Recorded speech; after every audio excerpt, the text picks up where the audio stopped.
Boa tarde, pessoal.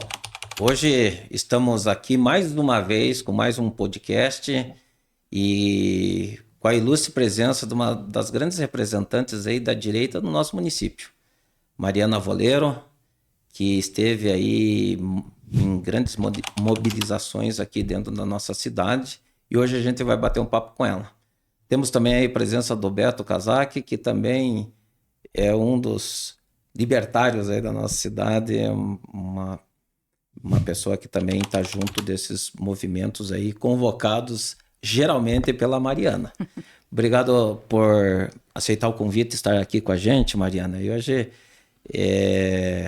nós queremos entrar um pouquinho na tua parte organizacional e no que pensa e mostrar para as pessoas o que as pessoas de direita pensam e queriam trazer dentro das mobilizações que fizeram. Primeiramente, boa tarde, obrigado por ter aceitado o convite. Boa tarde, Dr. Magno. Eu que agradeço pelo convite, é uma honra poder participar aqui com vocês. Vamos fazer um papo de direita hoje, né, com a presença do Beto, vamos conversar sobre isso. E, enfim, vamos conversando, vamos falar sobre tudo isso, vamos falar sobre a questão das mobilizações, que eu acho importante as pessoas estarem participando, se manifestando, colocando a ideia. Eu acredito assim que as grandes mobilizações começaram por um inconformismo com muitas atitudes vindas... Aqui no Brasil começou com os 16 centavos da Dilma, na verdade, né? Tudo começou, eu pelo menos participei a primeira vez de uma manifestação que fomos convocados, não sei nem como que a gente ficou sabendo. E aí foi eu, meu esposo, minhas duas filhas, para pedir o impeachment da Dilma, né? A partir dali. Essa foi a primeira vez. Essa foi a primeira 2013. vez. Tenho foto, inclusive, no Facebook com esse dia que a gente participou. E aí passou um tempo, né? A gente ficou... eu acredito, assim, que ninguém se incomodava muito com política, enfim. Até que chegou 2018, a campanha do presidente Bolsonaro, né? E aí, é aquilo que eu defendo, que eu acredito que ele acordou o Brasil em relação a isso. O povo só pensava em futebol e agora pensa mais em política do que em futebol. Acho que isso é um feito do Bolsonaro, né? E aí, quando entrou a pandemia, a gente teve alguns problemas aqui na nossa cidade e em outras cidades, porque daí ficou os governadores que eram responsáveis. Não queriam deixar as pessoas trabalhar, não queriam deixar ir para o não seu podia trabalho, sair, não sair queriam de casa, fechar os comércios. tirando a liberdade das pessoas. Exatamente. O direito constitucional de ir e vir. Exatamente, com decreto, que é mais assim, revoltante. A partir desse momento, a gente se levantou, porque daí eu trabalho na rua, o senhor sabe, eu vendo doce na rua, e eu queria continuar trabalhando, porque eu sou autônoma, eu preciso trabalhar, se eu não trabalhar eu não como, então eu queria trabalhar e queria Como sair. Muitos milhões de brasileiros Exatamente. precisavam disso. Exatamente. E aí que a gente se envolveu na luta, sabe? Até nós participávamos de alguns grupos, assim, ali, e aí começou os comentários, tipo, vamos fazer alguma coisa, o que vamos fazer, temos que fazer alguma coisa. E aí a gente começou a se organizar como sociedade civil organizada para lutar pela nossa liberdade, pelo nosso direito de ir e vir, de falar, enfim, de tudo isso. E com todas essas movimentações, com esses situações que precisavam convocar as pessoas para se manifestar, você percebe, né? E nós percebemos como, em cima de um bom motivo, as pessoas acabam se mobilizando. É porque as pessoas não têm, elas acham que não adianta. Se eu sair na rua não vai resolver nada. Só que quando um vai, o outro também vai, e o outro também vai, de repente a gente tem um monte de gente aí, vamos questionar, como já me questionaram, mas e o que resolveu? Olha a situação que a gente está hoje. A questão grande, principal em relação a isso, é o legado que a gente deixa para os filhos da gente, porque a gente não está lutando por nós estamos lutando pelas próximas gerações, né? A liberdade, ela tem que ser defendida a cada geração. Então, eu estou fazendo a minha parte, tentando fazer diferença para melhorar para elas. Caso a gente não consiga, elas vão ter essa imagem e vão continuar lutando pela liberdade, pelos direitos, por tudo que a gente luta, pela família, por Deus, enfim, que é as nossas pautas da direita conservadora, né?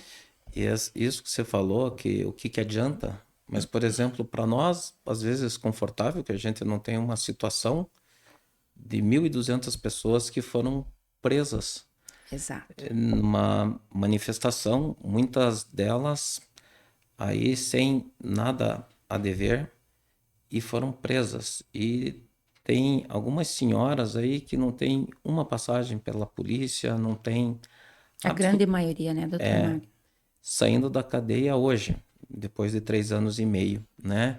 Então, eu acredito que qualquer um de nós que tivéssemos um familiar nessa situação, com alguém da nossa família, um ente querido preso numa situação dessa, sem ter uma pena individualizada, Isso. sem ter a chance de ter De se defender. de se defender em 3 instâncias, em 2 instâncias e ter até uma.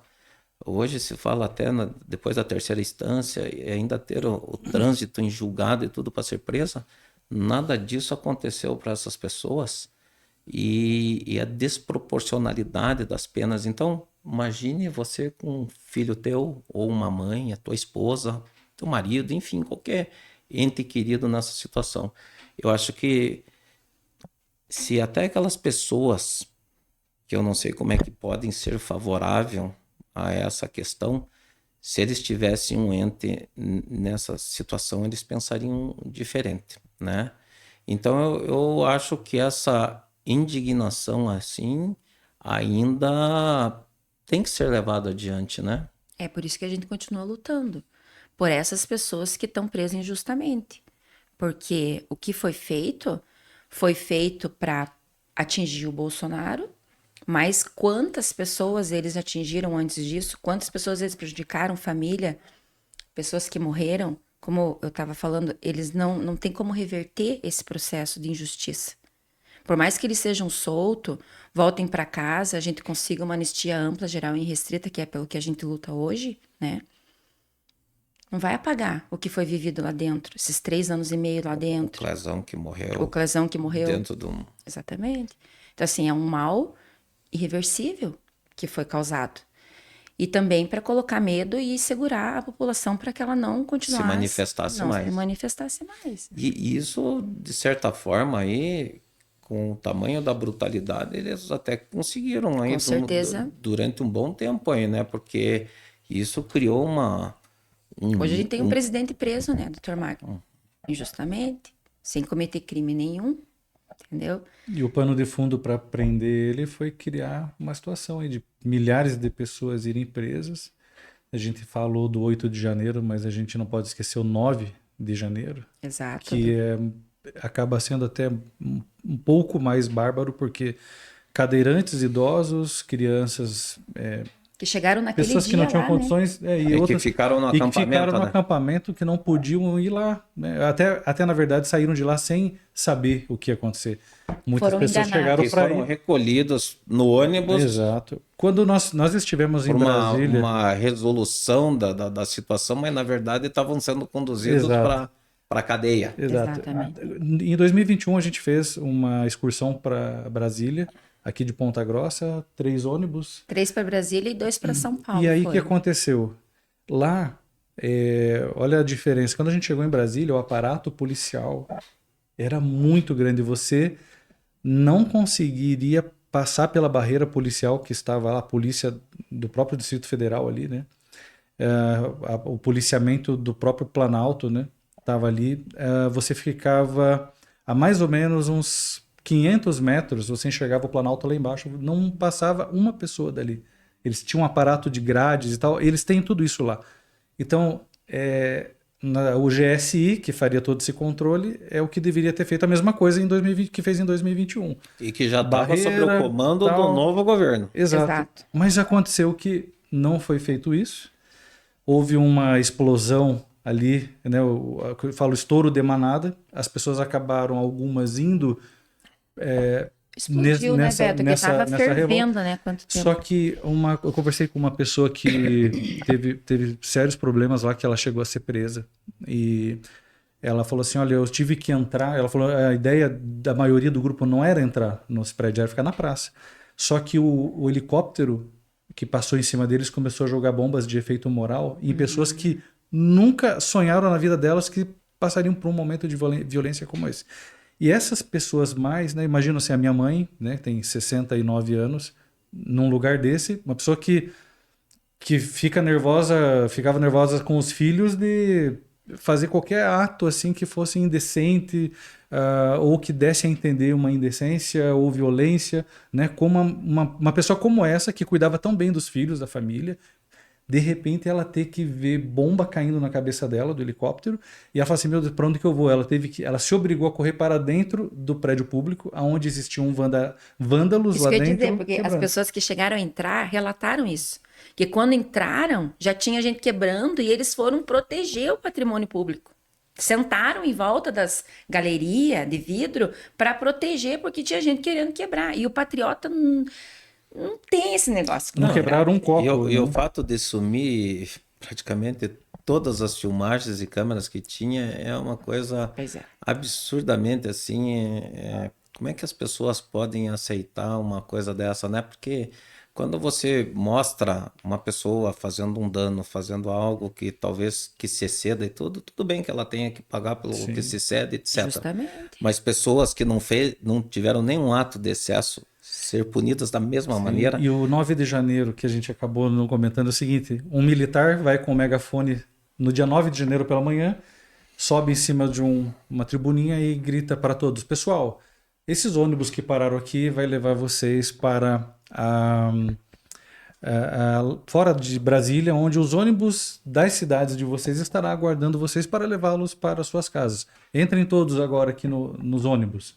E aquele pessoal falou, ufa, né? Poxa, diante de tanta informação que eles estavam, pelo menos iam para casa. O que Entraram, prova que não tinha uma liderança também, né? Porque Exato. o povo não sabia para que lado que ia, né? entraram no ônibus e o que aconteceu? A mando do senhor Flávio Dino, que era na época o ministro, esse ônibus ficou rodando em Brasília por umas 3 horas, como um troféu diante do mundo, diante de Brasília, diante do Brasil, de que aquelas pessoas ali estavam no poder da mão Do Estado, né? do Estado, e que elas foram conduzidas lá por um ginásio da Polícia Federal, sem as mínimas condições de atender essas pessoas lá. Lá elas passaram mal, pessoas que tinham problemas sérios, né, Nem doenças. banheiro não tinha, né? Não Beto? tinha banheiro para eles utilizarem. Foi assim, terrível. E fora esse engano, que inclusive o seu militar foi lá ajudar, né? Enganar as pessoas dessa maneira, idosos que estavam ali, fazer entrar para rodar 3. Diz que dentro do ônibus teve gente desmaiando, passando mal, e depois conduzido para esse local insalubre, né? Que foi. Então, os presos do 9 de janeiro também a gente analisar a desproporcionalidade jurídica que impuseram sobre eles foi pior ainda, né? Foi até muito forte. Mais cruel, né? Uhum. E quem realmente apareceu na filmagem lá com a camiseta do Bolsonaro lá derrubando o relógio, eu não vi se esse cara tá preso, tá pagando pelo dano que ele cometeu, que realmente foi um grande dano que ele cometeu. E ninguém fala, ninguém sabe. Então, assim, é uma injustiça muito grande que foi cometido e a revolta, a indignação, o sentimento de impotência, né? Hoje se vê assim tantas coisas, né, tão explícitas e de relacionamentos com, por exemplo, nesse caso Master, envolvimento aí de tantos políticos, ministros dos Supremos com envolvimento, então com documentos, com contratos, com gravação e tudo, e não são punidos. E assim, nitidamente, claramente, com relacionamentos assim, Arranjos, né? não republicanos e tal, e não se discute isso, né? Então, e pessoas que realmente, pelo menos poder se defender, não poder se defender, não ter uma chance de passar por todo o processo legal, eu acho que isso daí é extremamente revoltante para quem passa por isso daí. E hoje em dia, a direita, a mobilização hoje está se tornando assim mais frequente. Você acha que a força com isso que aconteceu, ela está voltando a se tornar mais presente novamente? Ou acredita que depois dessa questão do 8 de janeiro e 9 de janeiro, ela não voltou a ser a mesma coisa? Você que Então, que está a sempre verdade é assim. assim, ó, com a estabilidade jurídica que a gente tem no Brasil hoje, infelizmente, muitas pessoas gostariam de estar participando, Mas mas não não vão. tem. Não tem como ir. Então, assim, Tem se a medo, gente. né? Exatamente. Eles conseguiram implementar Porque aquilo que você eles não tem para queriam, quem né? se defender. Se você for condenado, julgado, você vai se defender Você, com quem? você já teve o exemplo, eles deram exemplo, Você tem Na última liberdade de instância. expressão. Existe a lei que te garante que você pode fazer isso. Mas mas não adianta. ninguém tem coragem, que sabe que vão passar por cima disso. Porque a última instância é o STF e não tem como passar por ali. Então hoje a gente está realmente algemado. Tem uns que estão presos em cárcere fechado mesmo e a gente que está preso aqui pro lado de fora, sem poder falar, sem poder fazer nada, sabe? Mas a gente acredita, eu acredito, falo por mim, né? Eu acredito na mudança, na questão das eleições agora. Tem muita gente que acha que não vale a pena, que não deve nem ir votar. E aí é esse trabalho que eu tô grande fazendo erro, né? hoje. Então, Não ir votar é um grande esse é o erro. meu trabalho hoje, né? Que digamos que eu levo como missão para minha vida. Que como eu trabalho na rua, faz 14 anos que eu tô trabalhando assim, vendendo na rua como vendedora, eu converso com muitas pessoas. Então eu tô sempre, como é que eu falo? Eu faço a pesquisa ali e vou pegando os dados. Até eu gostaria de um dia poder passar essa pesquisa, né? Que é o rádio peão, para ver como é que tá a situação real. E explicar para aquela pessoa que não entende direito como é que funciona o processo, que acha que não vale a pena ir, que não muda nada se ela não for escolher. Então a gente pega e faz aquele trabalho de explicar, de conversar, de sentar e dar atenção para aquela pessoa entender a importância do voto, né? Você, assim, nós teríamos possibilidade de... É a eleição que a gente tem a possibilidade de colocar representantes que realmente pensam de uma maneira Justamente. mais justa, etc. Mas no atual cenário, assim, você acha que... Até eu gostaria da opinião de vocês dois, porque eu vejo assim que pouco se muda. Chega a eleição, poucas pessoas participam dessa discussão. Nós estamos discutindo política aqui, mas a grande maioria das pessoas realmente deixam de lado isso daí. Não gosto. E só se mudaria esse cenário porque nós temos lá 530 deputados federais e temos 80, não sei se é 81, 84 senadores que poderiam realmente discutir de uma maneira diferente, realmente colocar uma anistia a essas pessoas que foram injustamente presas e tal. E isso aí ficou praticamente, nós estamos aí com 3 anos e meio de governo e isso não foi adiante. Por isso a questão da impotência, dessa questão que os representantes que deveriam estar lutando não estão, Não fazem, entendeu? não fazem. Perdem a credibilidade do povo, o povo não acredita mais. Então, Mas por que daí estão sempre os mesmos lá? Acabam sendo votados, né, as pessoas? Porque veja, a doutor Magno, a gente estrutura sabe política daí parece que, é lógico, é evidente que ela auxilia e ela ajuda as pessoas que já estão lá. Porque eles têm verbas é isso que eu ia parlamentares dizer. para O distribuir. jogo político é complicado. E além da política, as pessoas não gostam de discutir política e não gostam de discutir o jogo partidário. Infelizmente, o Brasil é assim que funciona. Então, os caras se perpetuam no poder, né? Com dinheiro, com influência. E aí, nem é o cara que é o mais votado que entra. Às vezes, até é o mais votado, sim, do partido, Sim, mas aquela mas daí pessoa... puxa pessoas que... Exato, porque, por exemplo, numa eleição de vereança aqui em Ponta Grossa, teve gente com menos voto que entrou e gente que fez muito voto e não conseguiu entrar por causa desse jogo partidário, que as pessoas não entendem. Isso ia comentar a questão da estratégia também do nosso pessoal, digamos assim, as pessoas que não estão de acordo com como as coisas estão hoje no país, pensarem... O grau da importância Exato. disso para essa eleição para daqui Exato. 2 meses, Porque né? nós não temos tempo mais. Mas outra coisa é, o que você fez para mudar? Você quis mudar lá Brasília, mas você não quis mudar o quintal da tua casa. Exato. E aí você pega quem foram eleitos os vereadores da tua cidade, quem foram eleitos os prefeitos, quem foram eleitos, agora vai ter deputado estadual, deputado federal. E senador. E senador. quem são esses do quintal da tua casa que você está falando assim, olha, essa pessoa tem a capacidade de representar realmente o nosso sentimento sobre essas e tantas outras coisas e eu vou votar nessa pessoa porque ela exatamente Está disposto traz a valor. lutar também por essa questão. Não, mas tem o cara lá, o Zé da Medalha, que é jornalista ou é radialista, é alguém que dá isso ou dá aquilo, e aí essa pessoa que acaba sendo votada e levada lá, uma pessoa que não expressa o sentimento Mas que do alcança povo, mais pessoas, né? mas que acaba só fazendo a fomentação da política de um grupo pequeno daquela cidade, e aquele grupo vai se mantendo no poder e não fazem nenhuma transformação local. Se a gente quer mudar Brasília, a gente tem que mudar o quintal da nossa casa, para daí a gente conseguir chegar até lá com uma grande força de baixo para cima, né? A gente tem que Exato. começar aqui. Exatamente. Por isso que a gente faz esse trabalho também. Porque, como o Beto falou, a gente tem que ensinar para as crianças, para os filhos da gente, para eles estarem prontos, para estarem lutando quando chegar a vez deles. Que nem agora, minha filha mais nova, fui fazer o título com ela. Ficamos 3h30 na fila para conseguir fazer o título. Mas tá garantido o voto. Tá garantido o voto dela e da amiga dela. 2 votos garantidos. Bom, nós estamos aí há 20 minutos aí nesse podcast. Foi uma conversa assim bem interessante. Nós realmente aqui queríamos tratar realmente dessa questão de injustiça e de liberdade de expressão. Até a gente não foi muito adiante na questão da liberdade de expressão, mas que está sendo, obviamente, com tudo isso daí também reprimida. Controle das tuas redes sociais, o pessoal caçando, indo atrás.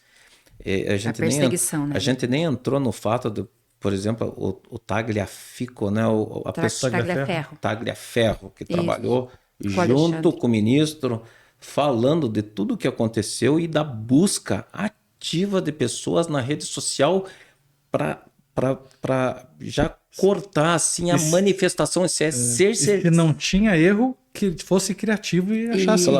Então, cerceamento assim da liberdade de expressão de pessoas conversando no WhatsApp e, obviamente, né, você criticando A ou B ou C, quem está na política, quem está como um representante político tem que estar aí sujeito a as críticas e tal, né, porque ele é uma pessoa pública. Uma pessoa pública está sujeita às críticas, mas a busca ativa e daí ir para cima da pessoa e fazer isso acaba cerceando não só as movimentações, né, as reuniões públicas, os movimentos, como também a tua liberdade até de uma rede social. De pensamento daqui a pouco. Pensamento. Entendeu? Palavras do Alexandre de Moraes. Quem não está querendo ser criticado na vida pública, não entre na vida pública. Mas ele fala só quando convém, né? Exato. Tem um grupo restrito que vale essa premissa. Mas eu acho que a mensagem que a gente gostaria de passar, trazendo a Mariana, o Beto, a gente, é que a gente precisa insistir, continuar e fazer a nossa parte e começar novamente. Aí é um momento muito importante na história do nosso país, e quem não acha isso vai se arrepender aí posteriormente, porque ou se muda agora ou a gente está fadado aí daí sim uma implementação de um regime aí que está praticamente já instalado. Mas existe talvez o último respiro e a última chance, que seria nessa eleição, e nós temos que ser muito pontuais aí, a gente tem que ser muito ativo e temos que pensar bem nessas próximas eleições para que a gente possa ter essa chance ainda de poder começar a reverter esse processo, né? Quero agradecer a presença do Beto e principalmente de você aí, Mariana. Eu que agradeço. E de você passar aí a tua experiência, a tua opinião, toda essa tua luta que você teve aí na frente dessas pautas aí, da liberdade de expressão aí de nós, assim, como pessoas aí, e a importância disso para o nosso futuro. Obrigado a quem nos segue e fica um convite aí para uma próxima oportunidade. Aí eu ia dizer, dá para a gente ficar conversando horas aqui, porque são vários assuntos que estão em pauta no momento, né, para a gente discutir. Mas assim, o importante é deixar claro aqui que a gente não vai desistir, retroceder e nem parar. A gente vai lutar, eu pelo menos vou lutar até o fim. E vou fazer com que as pessoas acreditem nisso e continuem lutando para a gente ter uma chance. Como o doutor falou, a gente tem os últimos momentos, né? De respiração lá. Se a gente não acordar para a vida, não entender o processo político e não escolher os nossos representantes dessa vez, talvez a gente não tenha uma próxima vez.